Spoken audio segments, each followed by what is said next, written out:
भूय एव महाबाहो शृणु मे परमं वचं यत्तेऽहं प्रीयमाणाय व्याख्यामि हितकामया। श्री भगवान बोले, हे महाबाहो, फिर भी मेरे परम रहस्य और प्रभावयुक्त वचनों को सुन, जिसमें मैं तुझ अनिश्चय प्रेम रखने वाले के लिए इतनी इच्छा से कहूंगा, ये हित की इच्छा से कहूंगा कामना में। ठीक है, तो अब कहाँ से आया, बीच में से ये टपक पड़ा। याद करो कि भगवान जब अपने सप्तम अध्याय के पहला श्लोक में अर्जुन को जब बोल रहे थे कि जिस रूप में मुझे असंशय समप्रभाव में जान सकते हो उसको सुनो, वैसा बोलते हुए अपने जो विभूति बल ऐश्वर्यादि गुण जो बोलने के लिए आरंभ किए थे, उसमें सप्तम में रसोह तमसु कौन्तेय, अष्टम में अधियोग हमेवात्र, नवम में अहं क्रतुरहं यज्ञ। ये सब वचन के द्वारा संक्षेप में उन्होंने आत्मस्वरूप का वर्णन किए थे।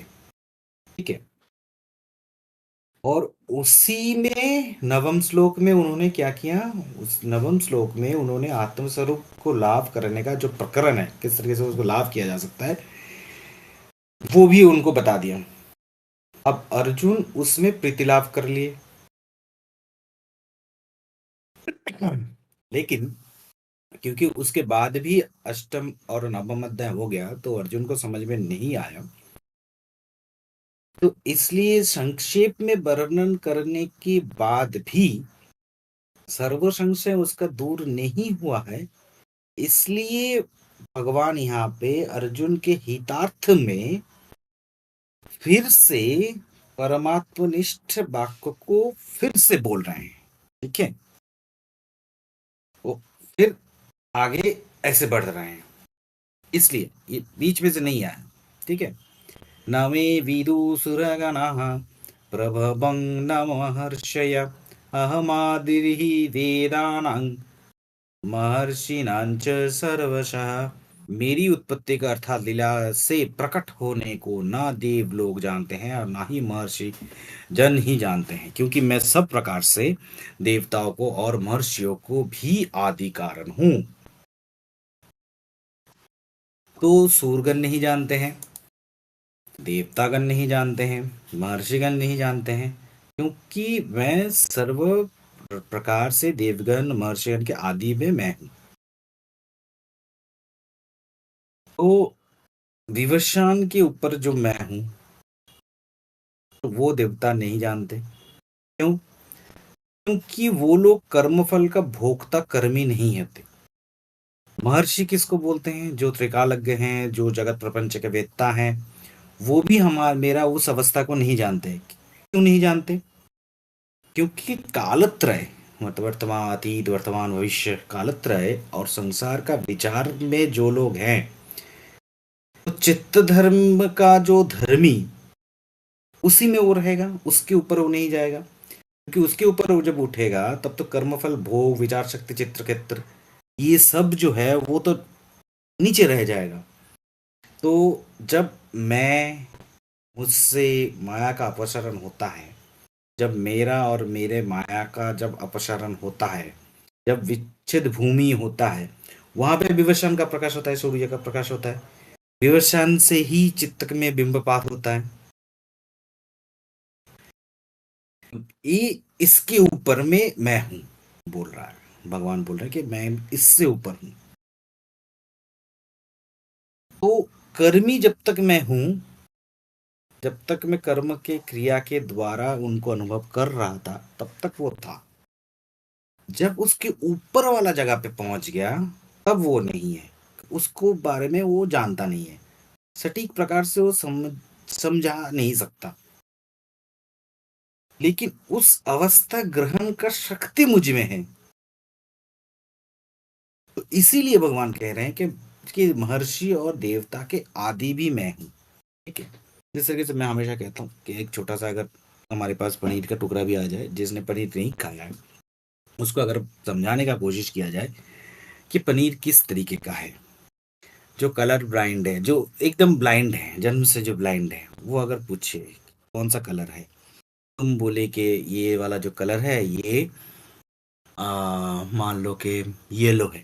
तो जिस तरीके से येलो को तुम उसको परफेक्ट वे से, जिस तरीके से तुम देख रहे हो, उस तरीके से तुम उसको समझा नहीं सकते। ये प्रकार भेद है। ठीक है।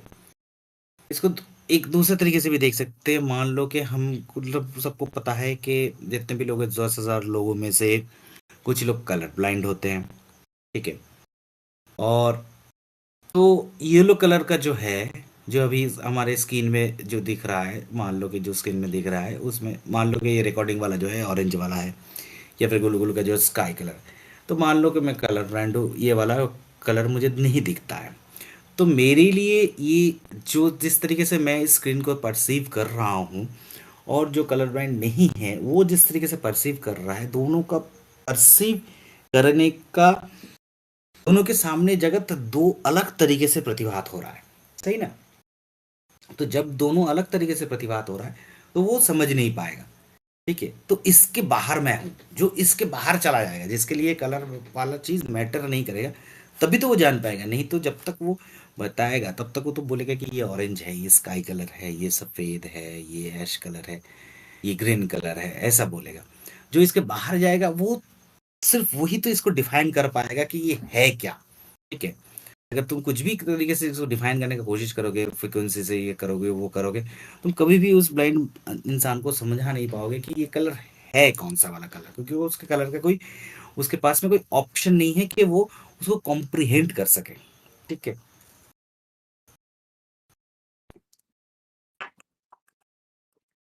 तो इसलिए बोल रहे हैं कि उसके बारे में नहीं जानता। लेकिन कंप्यूटर कैसे पता चलता है, कंप्यूटर को कैसे पता चलता है, कंप्यूटर किस तरीके से, उसके पास एक कोडिंग है, वो इसको एक कोडिफाई फॉर्म में देख रहा है। उस कोडिफाई फॉर्म में उसके पास एक नियम है, उसकी बेसिस पे वो आरजीबी को, सीएमआई को, जो भी तरीका है, उस तरीके से वो उसको डिफाइन करते हुए उसके पास एक नियम है। उस नियम के तरीके से वो दिखा रहा है। ये है क्या उसको पता नहीं है। ठीक है। क्योंकि वो कोर को पता है उसको। ठीक है। उसको 0 1 पता है, वो 0 1 के हिसाब से वो इसको इम्प्लीमेंट करके यहाँ पे डिपिक्ट कर रहा है। जो माम जमना दिंच वेत्ति लोकमहेश्वरम् असंमूढ़ च मर्तेषु सर्वपापै प्रमुच्यते। जो मुझको अजन्मा अर्थात वास्तव में जन्म रहित, अनादि और लोकों का महान ईश्वर तत्व से जानता है, वो मनुष्य में ज्ञानवान पुरुष संपूर्ण पापों से मुक्त हो जाता है। तो ये आदि अंत विशिष्ट जगत संसार है, इसमें कोई दिक्कत नहीं है, ये सबको पता है। तो इसमें कुछ भी अनादि नहीं है। अब जो मैं हूं, सिर्फ मैं ही अनादि हूं, मूल कारण हूं। क्योंकि कर्म करते करते कर्मी का जिस प्रकार से कर्म क्षय होता है, ठीक है, वो उसी प्रकार से उस परम मैं के पास में चला जाता है। ठीक है। जितना कर्म क्षय होगा वो उसी प्रकार से उस मूल के पास में पहुंचना शुरू कर देगा।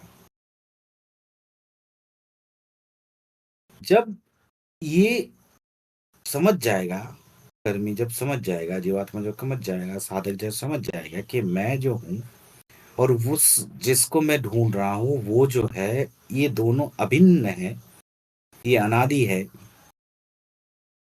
तभी मेरा मूर्त, मतलब कामना का जो वश, जो मूढ़ अवस्था है, जो मूर्त है, उसको परित्याग करते हुए उस बड़ा मैं के साथ में वो मिल जाता है। तो मर्त धर्म छोड़ के महान ईश्वर समझ के, जगत का महान ईश्वर समझ के, अनादि समझ के उसके साथ में मिल जाता है। तो जब वो मिल जाता है, उसका और परिवर्तनशील, चंचलता, ये वाला जो है, जो जिसका अंत है, वो उस जगह पे वो नहीं रहता, उसका पाप नहीं रहता। क्यों? क्योंकि मैं जो हूं वो अज, जन्म रहित उस अवस्था में है। उसका जन्म भी नहीं है, तो उसका पाप भी नहीं है।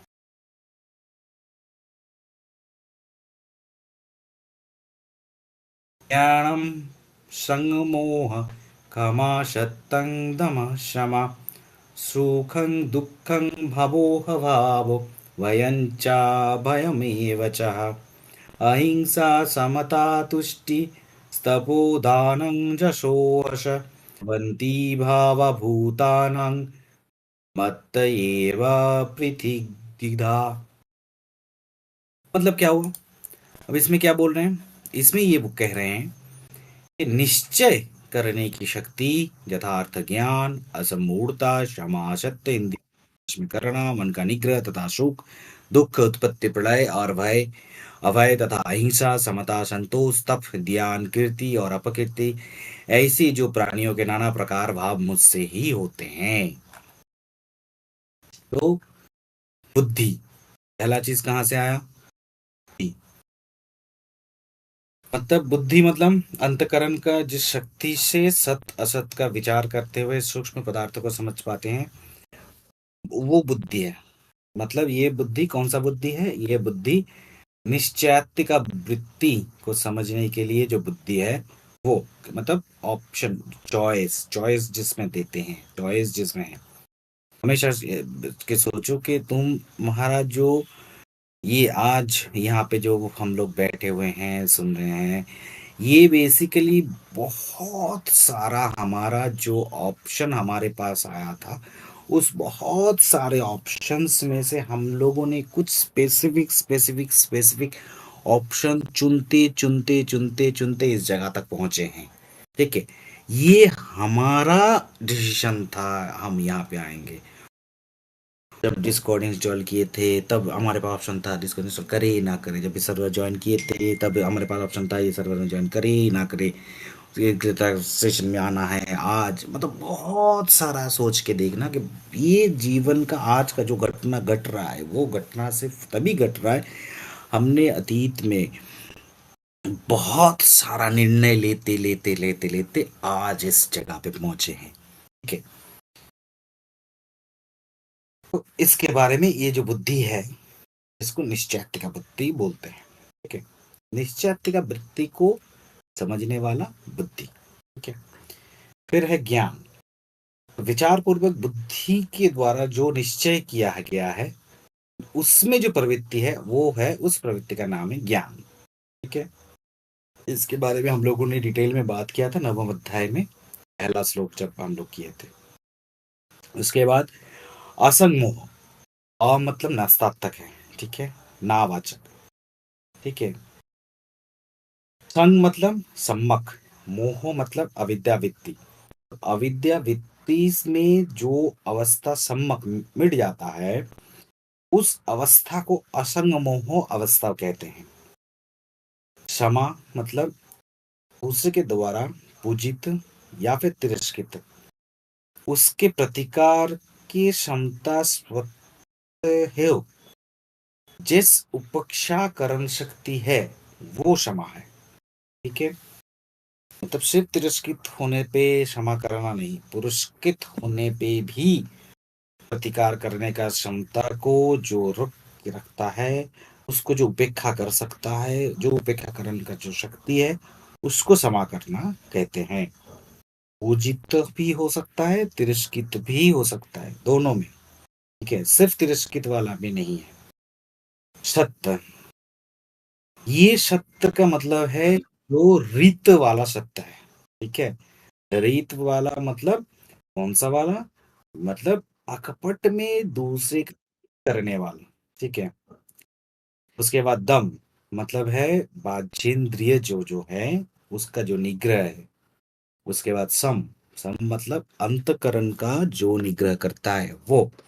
सुख, सु मतलब सुंदर, खंग मतलब शून्य, उद्वेग रहित, इसके लिए बोलते हैं ख में विचरण करना, मतलब आकाश में विचरण करना, जिसके लिए पक्षी को खेचर कहा जाता है। ठीक है, तो ख मतलब शून्य, सु मतलब सुंदर, मतलब उद्वेग रहित अवस्था, सुख। दुख मतलब तद्विपरीत जो भाव है। ठीक है, भाव मतलब जन्म, अभाव मतलब मरण। भय मतलब मृत्यु आशंका, जो उद्वेग होता है वो है भय। अभय उसका जो विपरीत है मतलब मृत्युआसन का से अभय रहित जो हो जाता है। अहिंसा मतलब प्राणी दूसरे प्राणी को पीड़न के लिए अभाव बोध करना, वो अहिंसा। समता मतलब राज देश ये सब जो है उसमें जो राहित्य है। तुष्टि मतलब संतोष। तप मतलब माया विकार का ज्ञानाग्नि में जो तप सहने का, उसको छाई करने का, उसको जला डालने का जो चेष्टा है वो है तप। दान न्यायोचित जो संपत्ति है यथाशक्ति सत पात्र में जो देता है वो है दान। इसमें जो है जो देख रहे हैं साधक, तो मैं जो हूँ, मैं ब्रह्म व्यतीत कुछ भी नहीं हूँ। तब भी माया में आश्रय करते हुए अहंकार में वश में मैं अपने आप को रूप स्पर्श रस गंध ये सब जो ले रहा हूँ, ये सब लेके ये मेरा नया अर्जित धन है। धन मतलब क्या है? ध धारणा, न नास्ति। तो धारणा शून्यता का नाम है धन। तो ये बाकी जिसको हम धन समझते हैं ये सब असत अवस्था है। क्यों? क्योंकि ये परिणामी है। तो इसको सतपात्र में मतलब नित्य परिणामी पर ब्रह्म में समर्पण करने का नाम है ध्यान। ठीक है, जो हम लोगों ने 5वें अध्याय में 10वें श्लोक में ब्रह्मन्याय अवस्था में जो हम लोगों ने बात किया था, तो वासना त्याग पूर्वक ब्रह्म ज्ञान द्वारा उस सकल पृथक अस्तित्व भूल के, उस सब को भूल के सब में ब्रह्म दर्शन करने का नाम ही है दान। इसलिए जब हम कहते हैं कि तव दर्पं जगद्गुरो तुभ्यमेव समर्पयेत्, ठीक है, इसको हम ये करते हैं, तुम्हारा ही चीज है, तुम ही को दे रहे हैं, तुम ही ले रहे हो। ठीक है, इसको जब यहाँ पे बोलते हैं ब्रह्म परमं ब्रह्म हरि, ये वाला जो श्लोक है सब में यही वाला है। ठीक है, इसके बाद है यश। तो धर्म निर्मित जो कीर्ति है वो है यश। अयश मतलब अधर्म निर्मित जो कीर्ति है वो है अजश। तो भूत भाव क्या है? अंतकरण में धर्मी में जो रहता है वो ही भूत भाव है। मतलब ये भाव मैं से उत्पन्न होता हो, पृथक वित्त होता है, भिन्न भिन्न प्रकार का होता है, मेरा भाव से आत्म भाव होता है, ये सब जगह पे रहता है। ठीक है, इसमें विदत्त नहीं है, अद्वितीय है। तो आत्म भाव से संपूर्ण विपरीत है। ठीक है, इस जगह पे है। अब इसमें जब हम लोग आगे बढ़ रहे हैं तब क्या स्थिति हो रहा है? तब स्थिति क्या हो रहा है? महर्षय सप्त पूर्वे चत्तारो मणवस्तथा मद्भावा मानसा जाता शेषं लोको इमा प्रजा। महर्षिगण चार, उनसे भी पूर्व में होने वाले सनकादि तथा स्वयंभुव आदि बारहमणु, ये मुझे भाव वाले सबके सब मेरे संकल्प से उत्पन्न हुए हैं, जिनके संसार से वे ये संपूर्ण प्रजा है। बढ़िया, क्या हुआ? तो मरीचि जो 7 जन हैं, सनक पूर्व का जो मनुष्य है, ये सब जो हैं इनमें, तो इसमें एक शब्द है, कहाँ पे आया है? मात। मात में उपस्थित चैतन्य ईश्वर जो साधन बल में ये महत्पद लाभ कर रहा है वो महर्षि है। वर्तमान जो वैवस्वत मनंतर चल रहा है उसमें जो 7 जन जिनको वो पद मिला है, मरीचि अत्रि अंगिरा पुलस्त पुलह कृत और वशिष्ठ, इसमें किसी किसी स्थान में आप लोगों को ये भी मिल सकता है कि कश्यप अत्रि वशिष्ठ विश्वामित्र गौतम जामद अग्नि भरद्वाज। तो इनको भी वैवस्वत का महर्षि दो जगह पे दो दो तरीके से मिलता है। पूर्व का 4 जन जो है वो है सनक सनंद सनत कुमार सनातन। मनु है चतुर्दश। तो स्वयंभू सरोचिष उत्तम वैवत चाक्षुत विवश, ये वैवस्वत वंदंतर अभी चल रहा है। उसके बाद आएगा सावरणी, दक्ष सावरणी, ब्रह्म सावरणी, धर्म सावरणी, रुद्र सावरणी, देव सावरणी, इंद्र सावरणी। तो ये सभी मेरी मन के आवे के कल्पना प्रसूत है। भावावस्था में मानस वृत्ति में मानस शक्ति मतलब इच्छा शक्ति से जो हुआ है, वृत्ति में जो उत्पन्न हुआ है, उस मानस से इस सबका उत्पत्ति हुआ है। ये सभी मदभाव विशिष्ट, मतलब मेरा ही जो विश्वव्यापी सामर्थ्य युक्त संपन्न है, ये सभी हैं, ये लोग सब प्रजापति हैं। ठीक है, तो इसी से इन जगत का ये दृश्यमान प्रजा समूह का विस्तार हुआ है। बोलेंगे कि अच्छा ये कैसे क्या चीज हुआ, ये तो समझ में नहीं आया। ठीक है, अभी वो दूसरा मतलब ये कभी भी मत सोचना यहाँ पे कितने हैं, सप्तर्षि 7, 14 आया हमारा मणु, तो 7 और 14 कितना हुआ, बोलो चैट में। 7 + 14,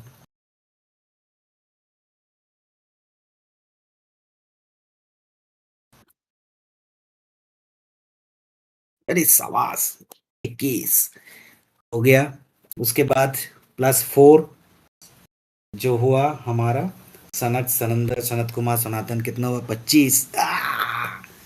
बस, तो अब बोलेंगे कि ये जो 25 हुआ, भगवान तो पहले जो शुरू कर रहे थे उसमें तो कुछ ऐसा कुछ नहीं था, हमेशा कभी वो दूसरी जगह पे नहीं जाते। याद करो सांख्य योग में बुद्धि योग में हम लोगों ने क्या किया था, 25 तत्वों का बारे में पूरे किए थे, 25 तत्व में है। तो ठीक है, 25 तत्व में ये पूरा जो संसार क्रिएट हुआ है वो 25 तत्व से क्रिएट हुआ है। ठीक है, वो वाला। उसके बाद क्या आता है, एक सिंपल ब्रह्म का उत्पत्ति। ठीक है, तो 25 तत्व ये जगत संसार, उसमें 26, सुपर स्ट्रिंग थ्योरी में भी बोलते हैं कि 26 डायमेंशन है। पता नहीं इसके साथ में इसका कोई संपर्क हो भी सकता है, नहीं भी हो सकता है, लेकिन है, मतलब ये मिल रहा है। अभी तक हम लोग उतना दूर तक पहुंचे नहीं है, शायद जिस दिन पहुंच जाए सब पता चल जाए। तो क्रोनोलॉजी सेम ही जगह पे है। ठीक है, ऐसा मत सोचना कि एक बार यहाँ पे वहाँ पे बोल रहे हैं कि 25 वाला है, यहाँ पे बोल रहे हैं कि ये वाला, तो प्रजापति तो वो क्रोनोलॉजी से मेंटेन हो रहा है। ठीक है, अब नेक्स्ट आगे बढ़ते हैं। ठीक है, क्रोनोलॉजी कभी भी ब्रेक नहीं हो रहा है। एतं विभूतिं योगञ्च मम जो वेत्ति तत्तत्त्वः सोह विकम्पेन योगेन युज्यते नात्र संशय। जो पुरुष मेरी इस परम ऐश्वर्य विभूति को और जोग शक्ति को तत्व से जानता है वो निश्चल भक्ति योग से युक्त हो जाता है, इसमें कुछ भी संशय नहीं है। जो भक्ति योग में युक्त होने के लिए ये वाला चीज चाहिए। ठीक है, जो ये समझता है, इस चीज को जो समझता है वो। अब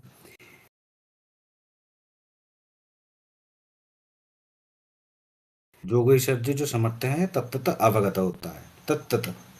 ठीक है, और इस तत्त अविचलित अवगत होके अविचलित जोग में जो युक्त होता है।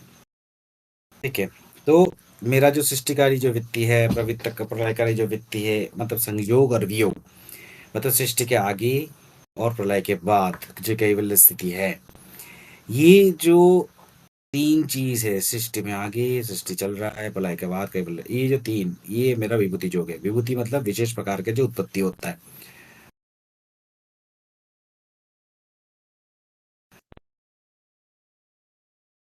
तो बृहद ब्रह्मांड में कोटि कोटि क्षुद्र ब्रह्मांड का स्वरूप प्राणी विस्तारी जिसका विशेषत्व है, और जोग है उस सब विभूति को अपने आप में समेट के एक हो जाना। ठीक है, ये दोनों को जो तत्व में देखता है, न तो साधन वर्ग में प्रलय होने का पहले जो जखन प्रकृति वर्षी अवस्था है। ठीक है, उस अवस्था में पहुंच के सृष्टि और सृष्टि का जो लीला जो देखने का समर्थ रखता है। ठीक है, और प्रलय काल में मतलब जब फिर सिंगुलरिटी में जब वापस आने के काल में, जिस समय और भोग लालसा में रुचि नहीं रहता। ठीक है, कैवलत्व जब प्राप्ति हो जाता है, जिसका निरंजन नहीं होता है, संशय शून्य जो अवस्था होता है, उसके बारे में कह रहे हैं।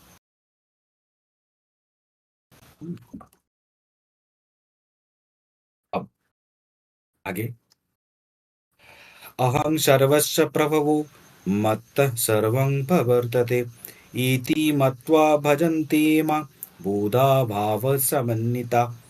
मैं वासुदेव ही संपूर्ण जगत की उत्पत्ति का कारण हूँ और मुझसे ही सब जगत सृष्टा चेष्टा करता है। इस प्रकार समझकर श्रद्धा और भक्ति से युक्त बुद्धिमान भक्तजन मुझ परमेश्वर की ही निरंतर भजते हैं, परमेश्वर को ही निरंतर भजते हैं।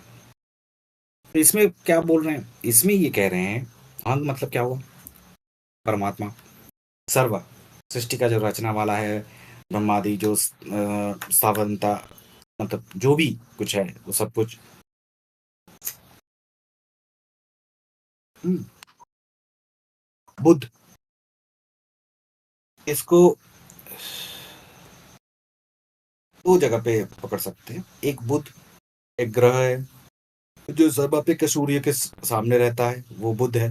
तो बुद्ध में ही सूर्य के ज्योति सबसे ज्यादा पड़ता है, रहता है। ठीक है, तो इसी जगह पे एक सेकंड।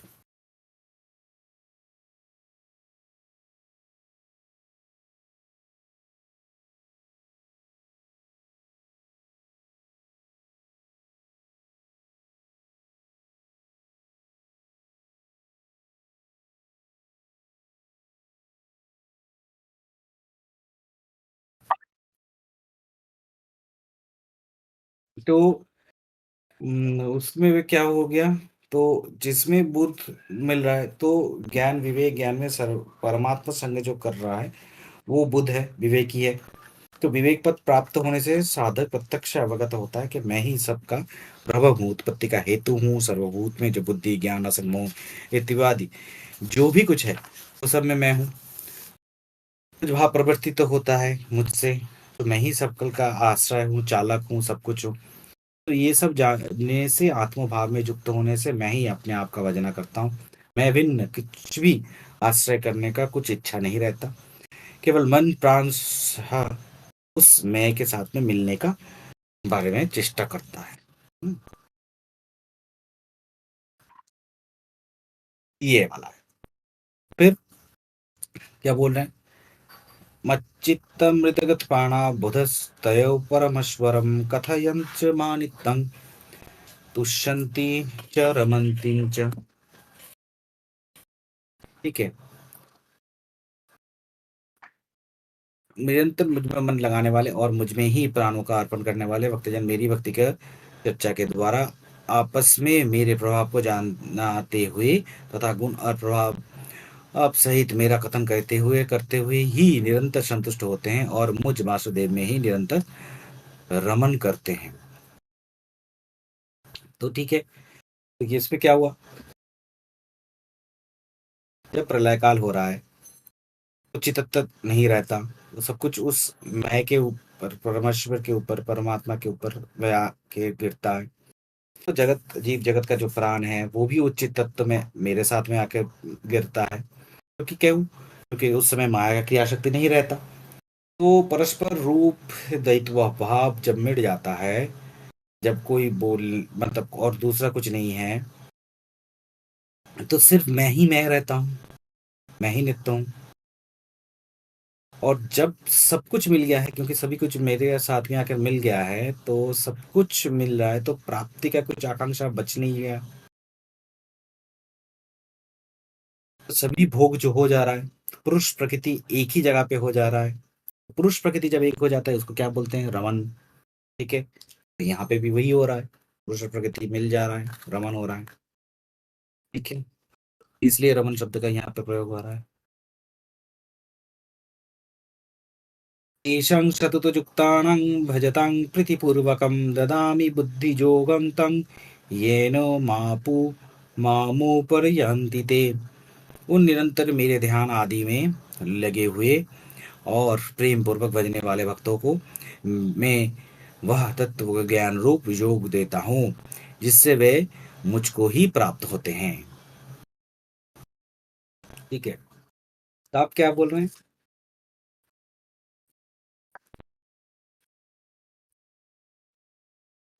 तो ब्रह्मानंद सुख जिसमें सर्वदा भोग हो रहा है, उसमें जो बुद्धि है, वो जो है, उस समय बुद्धि प्रेम के वश में आके मुझको पकड़ नहीं पाता, मुझको नहीं छोड़ना चाहता, उस समय उसका जो बुद्धि है वो मेरे साथ, उस परम मैं के साथ में मिलने के लिए वो भी वही परम मैं हो जाता है। ठीक है।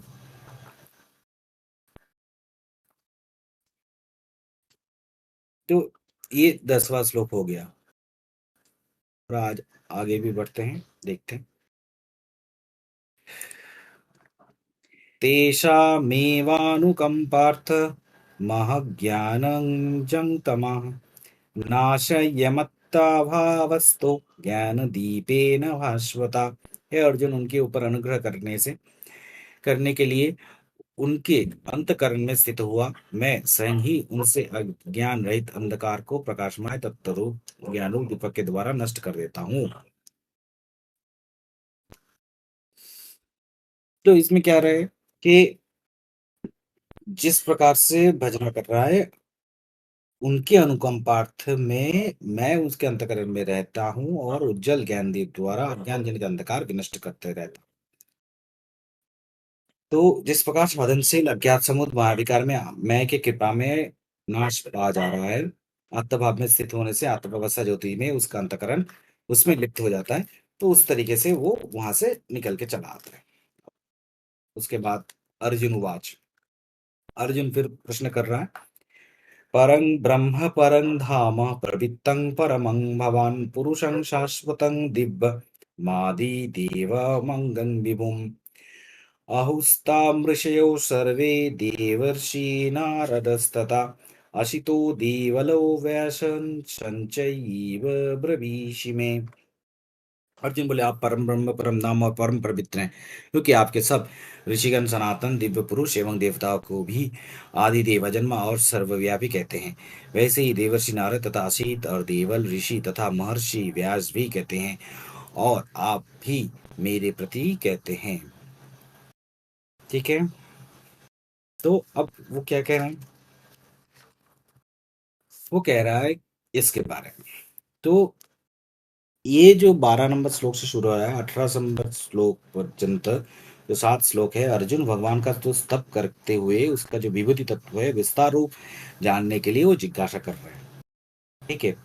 जो विद्या हमको परपार में लेके जाता है उसको परंग बोलते हैं। ब्रह्म विद्यात्लोपी परंग, मतलब जो ब्रह्मविद हैं वो उस परंग में आके समझता है, गिर जाता है कि ये किस तरह का एक जगह है। ब्रह्म बोलने से महान रहित महान, ये वो एक अवस्था है। तो ये सब अगर बोल देते हैं तो बुझ नहीं सकते, समझ नहीं सकते, हम समझा भी नहीं सकते। तो जिस विद्या से उस परपार में लेके जा सकते हैं, उस विद्या का जो विश्राम स्थान है परम धाम है, अर्थात ब्रह्मानंद भोग अवस्था जो है, प्रवितंग अवस्था मतलब ग्लानि शून्य जो अवस्था है, परम अवस्था, ब्रह्मा का आयुष्काल शेष कल्पका में विश्राम स्थान जो है वो भी यही अवस्था है। तो पुरुष महामय पुरुष जिसमें जो लेट के रहता है वो पुरुष है, शाश्वतंग मतलब अविनाशी, दिव्यंग आकाश स्वरूप जो स्वरूप है, आकाश जैसे धारणा में नहीं आता उसी प्रकार से। तो जो मैं के साथ में तुम जो अवस्था है वो भी पकड़ा नहीं आता, तो तुम ही दिव्यंग हो। आदिदेव जहां से शुरू हो रहा है, आदि, इस जगत का शुरू मतलब आदि तुमसे, तो तुम ही आदि देव हो। अजर मतलब जो कभी जन्मता नहीं है, वो भी तुम हो। विभु सर्वमुक्त संजोगी जो अवस्था है, अतः जो सर्वव्यापी है वो भी तुम हो। ये सब जो अवस्था है, इस सब अवस्था के बारे में जब अगर मैं जान सकता हूँ, जिस अवस्था में मूर्ति अर्थ का जो शब्द का जो परिज्ञान है हो रहा है, ऋषि अवस्था है, ऋषय सर्वे सर्व ऋषया। ठीक है। देवर्षि नारद, नार शब्द मतलब विष्णु, द शब्द दान, जिन्हें विष्णु को म, मिला देते हैं वो ही नारद है। ठीक है। इसको हम लोगों ने उस समय और देखेंगे, जो 26 नंबर श्लोक में इसको और डिटेल करेंगे। अशित अ मतलब नास्ति, शीत मतलब बद्ध, मतलब जो बद्ध नहीं होता है उसको अशीत बोलते हैं, अर्थात मुक्त अवस्था ही अशीत अवस्था। देवल, देव मतलब देवता, लंग मतलब पृथ्वी का जो बीज है। तो जिस अवस्था में अंतःकरण पार्थिव जगत का देवता को लेके जब मतलब साकार उपासना में व्यापृत अवस्था है, उसको देवल कहते हैं। वैश वैश मतलब वेद ज्ञान, याद रखना। ये फिर से आएगा, ठीक है। व्यास मतलब वेद ज्ञान, जो वेद रूप जो ज्ञान सिंधु में है, जो जीव जगत के कल्याण के लिए दरीक साम यजु अथर्व नाम में विभाग करते हुए बाकी वो लोगों के लिए साकार उपासना में पुराण आदि सृष्टि करते हुए मुक्ति मार्ग को सुलभ कर रहे हैं, उस अवस्था को बोलते हैं वैश अवस्था। उसको बोलते हैं वैश। स्वयं किराक का जो परावस्था है, जिस अवस्था में आके मैं को तुम बनाते हुए समझ सकते हैं। ये जो अनुभवनीय अवस्था है, जो वो कर रहा है, जो जिस अवस्था में आके ऋषि अवस्था में, नारद अवस्था, असित अवस्था, देवल अवस्था, वैश अवस्था और उसके साथ में स्वयं अवस्था हो जा रहा है, तो उससे ऊपर वाला जो है परम ब्रह्म, परम धाम, पवित्र परम पुरुष, शाश्वत दिव्य आदिदेव अज विभु, उसमें जो अनुभव कर रहा है ये कर रहा है, ये जैसे तुम ही कह रहे हो, ठीक है। ये कह रहे हैं यहाँ पे,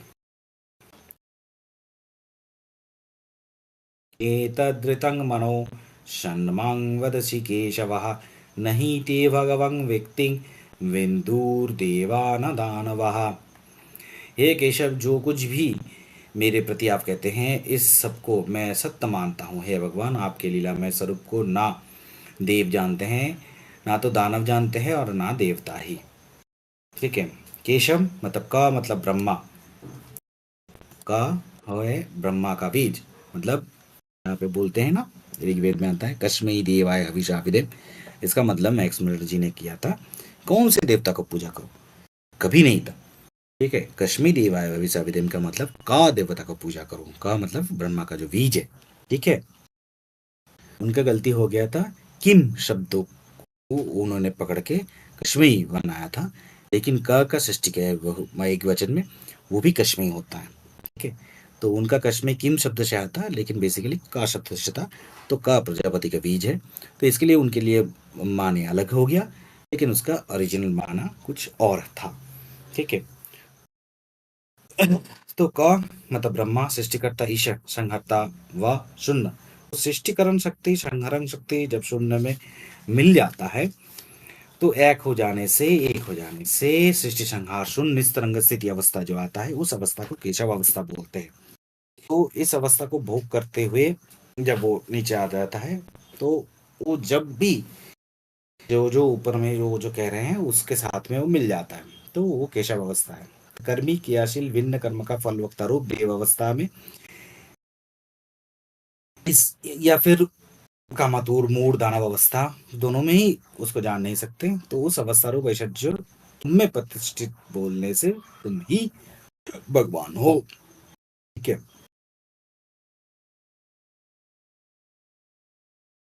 स्वयमेवात्मनात्मानं वेत्थ तत्पुरुषोत्तमं भूतभावन भूतेश देवदेव जगतपते।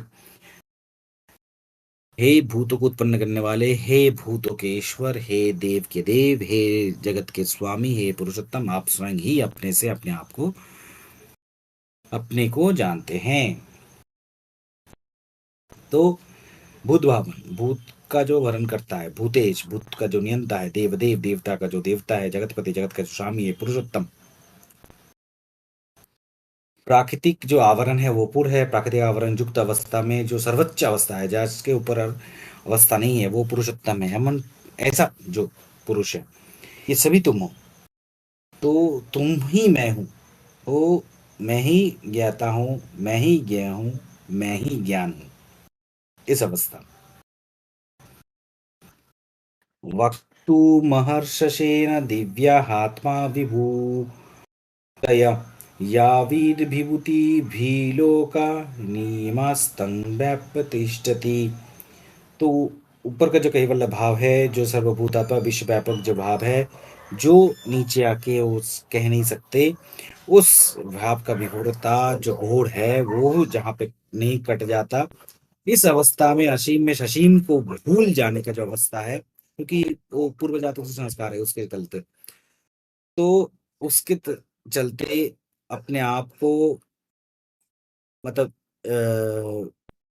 ऐसे ही मतलब आषाढ़ में अ, उस मैं को तुम में बना लेता है, तो साधक बाध्य हो जाता है। तो वो जो मतलब पूरा आकाश या फिर संपूर्ण जो विभूति है, जो सिर्फ तुम हो, इस जगत में जो भी कुछ है सब तुम हो, तुम व्याप्त सब जगह पे हो। तो ये सब में को अशेष रूप से मुझे बोलो, एक भी छोड़ो मत। प्रत्येक वस्तु का जो साधन अवस्था है वितर्क अवस्था के साथ में, उसके साथ में मिला के मुझे मेरा संशय पूर्ण छेद करते हुए मुझे सब कुछ बता दो। साथ में उसके बाद बोलते हैं, कथं विद्यामहं जोगिस्तं सत् सदा पर चिंतयन, केषु केषु च भवेषु चिंतहोषि भगन्मया।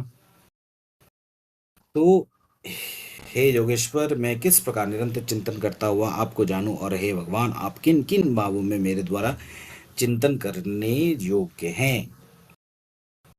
ठीक है, तो किस प्रकार से चिंता करते हुए योगी भाव, तुम्हारा जो जोग भाव है उसको मैं समझ सकता हूँ। साधना में जो देखा जा सकता है, चित्तन में जब तक है तब तक वो जोगी भाव नहीं आता है, भाव जोगी अवस्था। हे भगवान, किस प्रकार उस भाव पे मैं अपनी जो चिंता हूँ उस भाव के साथ में मैं उसको जोड़ सकता हूँ, क्योंकि भाव के पास तो चिंता नहीं पहुंचता। तो तुम किस किस चिंता का विषय रहोगे, इस बारे में सो वो पूछ रहे हैं। ठीक है, उसके बाद कह रहे हैं कि विस्तरेण योगं विभुन्ति जनार्दन, भूतं कैथं तृप्तिः सिनंतो नास्ति मेहमृतम। ये जनार्दन, अपनी जोग शक्ति का और विभूतियों को फिर भी विस्तार पूर्वक कहिए, क्योंकि आपके अमृतमय वचनों को सुनते हुए मेरी तृप्ति नहीं होती, अर्थात सुनने की उत्कंठा बनी ही रहती है। उनके वो बहुत प्रसन्न हो गए हैं, इसलिए बोल रहे हैं, आप बोलते ही रहे। तो हे जनार्दन, तो बोल रहे हैं, तो जिस अवस्था में स्वयं गति अधिकारी अवस्था में जब है, उस अवस्था को मतलब वो फिर से मुझे समझाओ, क्योंकि उस अवस्था को भोग करने से मैं तो भोग तो नहीं कर पा रहा हूँ और मेरा तृप्ति भी नहीं हो रहा है, तो तुम उसको और भी बताओ। ठीक है, भगवान कह रहे हैं, उसे भगवान उवाच, हंत ते कथयिष्यामि दिव्यात्म विभूतया, प्राधान्यत कुरुश्रेष्ठ नास्तस्तो विस्तरस्य मे। भगवान बोले, हे कुरुश्रेष्ठ, अब मैं जो मेरी दिव्य विभूतियों हैं उनके तेरे लिए प्रधानता से करूंगा, क्योंकि मेरे विस्तार का अंत नहीं है, अंत ना अस्ति। ठीक है, अंत नहीं है। मेरा जो प्रधान प्रधान विभूति है वो तुमको कहूंगा, क्योंकि मेरा विभूति विस्तार है और उसका अंत भी नहीं है। ठीक है, कुरुश्रेष्ठ, कुरु शब्द में, ठीक है, तो कुरुक्षेत्र में हो है, जब मार्ग में कुरुक्षेत्र में है, मतलब मणिपुर से मूलाधार, काम, क्रोध, लोभ, मोह, ये सब में जब है वो सब गुरु पदवाच्य है। ठीक है, उसमें जो श्रेष्ठ है, तो वो मतलब जो काम, क्रोध, लोभ, मोह, मत्स्य, इसको तो छोड़ नहीं पा रहा है, लेकिन क्योंकि उसके साथ में उसको छोड़ नहीं पा रहा है, लेकिन तब भी उसको आत्म लक्ष्य में दर्शन, मनन, निधिध्यासन, ये सब अवस्था में भी है, तो इसलिए वो कुरुश्रेष्ठ है। ठीक है, तो कुरुश्रेष्ठ उसको कहा जा रहा है। उसका जब अंत नहीं है, क्योंकि मैं अनंत हूं, मेरा जो बोधन होगा वो भी अनंत होगा, विस्तर होगा। तो उसमें जो जो मतलब बड़ा बड़ा जो जो है, उसमें मैं तुमको बोल रहा हूँ ताकि तुमको कुछ हद तक उसको समझ में आए। मतलब समझ रहे हैं ना? तो ये बेसिकली विभूति जो इसका जगह तैयार कर रहा है, ये विभूति जो तैयार कर रहा है 11 अध्याय विश्व रूप दर्शन योग का। अब मैं तो बताऊंगा, मैं तो अनंत हूँ, अनंत जगह का ये स्टेज प्रिपेयर हो रहा है। ठीक है, इसके बाद 20वां श्लोक। अहमात्मा गुराकेश सर्वभूताशय स्थित अहमादिश्च मध्यं च भूतानामंत एव च। हे अर्जुन, मैं सब भूतों के हृदय में स्थित सबका आत्मा हूँ तथा संपूर्ण भूतों का आदि मध्य और अंत भी मैं ही हूँ। तो गुड़ाकेश, गुड़ का मतलब है निद्रा, ईशा मतलब नियंता, निद्रा जयी जो है, जो साधक निद्रा को आक्रमण नहीं करता है, जो साधक हमेशा जागरूक रहता है, वो गुड़ाकेश है। अहं मैं मतलब मैं, आत्मा सर्वभूत का जो अधिपति है। तो अहंकार से क्या उत्पन्न होता है? तन्मात्रा, तन्मात्रा से क्या उत्पन्न होता है? आकाश आदि। सर्वभूत का जो आश्रय है, अधिपति है, वो आत्मा है। आशा मतलब स्थान, भाव आशय जो जलाशय के समुद्र है, भूत का आशय जो मैं हूँ, मैं से जो भूत का उत्पत्ति होता है, मुझसे ही भूत का जो अंत है। तो उत्पत्ति अंत का जो बीच वाला है वो भी मैं हूँ। तो इस जगत का उपस्थिति, स्थिति, प्रलय मेरी ऊपर, मुझसे ही हो रहा है। तो इसके बारे में अब वो समझाएंगे। यहीं पे खत्म करते हैं, क्योंकि अब नेक्स्ट में शुरू हो रहा है वो किस में क्या है। 20वां श्लोक तक ही आज करेंगे। दसम अध्याय का 20वां श्लोक खत्म हुआ।